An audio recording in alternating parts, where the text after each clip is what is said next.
Today is Wednesday, November 17th, 2010. I'm David K. Williams Jr., but you can call me Dave. Solamente Dave. This is a test run of the BlueCarp video podcast. I clearly have no idea what I'm doing, but until I play around with this stuff, I never will figure it out. So let's talk a little bit about what's going on in the world today, straight from the Denver Post pages that I just showed you. Our senior U.S. Senator Mark Udall has decided that he is in favor of a ban on earmarks, at least temporarily. Good for him. I mean, I know earmarks are a small fraction of the federal budget, but if Congress can't take action on something that small, how are they going to take any action on anything big? So, good for Mark, the big statist liberal Democrat, for being on board with that. Douglas County here in Colorado is having hearings on public school vouchers, or vouchers that people can use to attend private schools. A lot of discussion on that, obviously. I'm proud to say that Douglas County School Board President John Carson was in my LPR class, consider him a friend, and fellow board member of the Douglas County School Board, Megan Silverthorne, is a friend of mine also through LPR, although she went to attended a different year. LPR is a leadership program of the Rockies. Do a Google search on it if you're not familiar with it. I highly recommend it. Airport security in the news. The don't touch my junk guy is as a hero to some. The TSA is a joke. Refuse to fly while they're acting like they do. Progressives and conservatives, of which I am neither, I'm a libertarian, basically agree on this. So why does it exist? Because once a government program is created, it only grows.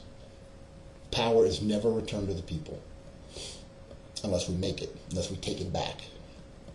Charles Rangel, congressman for life out of New York, has been found guilty of ethics violations. Basically, he got rich by selling his influence. So surely something that serious, he's going to go to jail, right? No. At worst, he'll get a stern talking to from congressional leaders. Good. Prince William, getting married. I don't care. Partisan hat comment of the day goes to Colin J. Guthrie of Aurora. Congrats, Colin. In a letter to the Denver Post editor, he was critical of Ken Buck's failed campaign for United States Senator against Democrat Michael Bennet. Mr. Guthrie says, and I quote, and this is in today's Denver Post letter section, "When the nasty and largely untruthful and just plain disgusting attack ads from Republican special interest groups failed to unseat Michael Bennet, Buck now blames the Democrats for his own fiasco." Pot, meet kettle. Let's save the selective indignation, please. The Democrats and their special interest groups all but called Ken Buck a guy who was in favor of rape. And I'm not exaggerating. They had the most disgusting, untruthful ads against Ken Buck that I have ever seen. So, the indignation is a bit much, Mr. Guthrie. Diana DeGette, my congresswoman from here in Denver, has an article in the Denver Post as well. She wants to regulate fracking. That is a process whereby natural gas is extracted from the ground.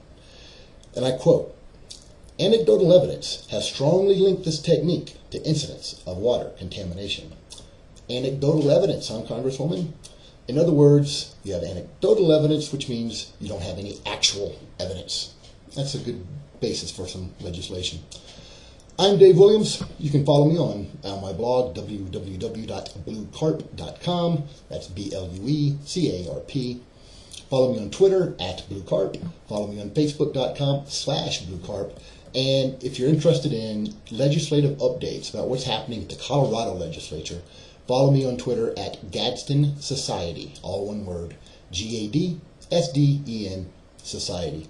And you'll get updates about what's happening down there. Thank you for this very first podcast. Let freedom ring.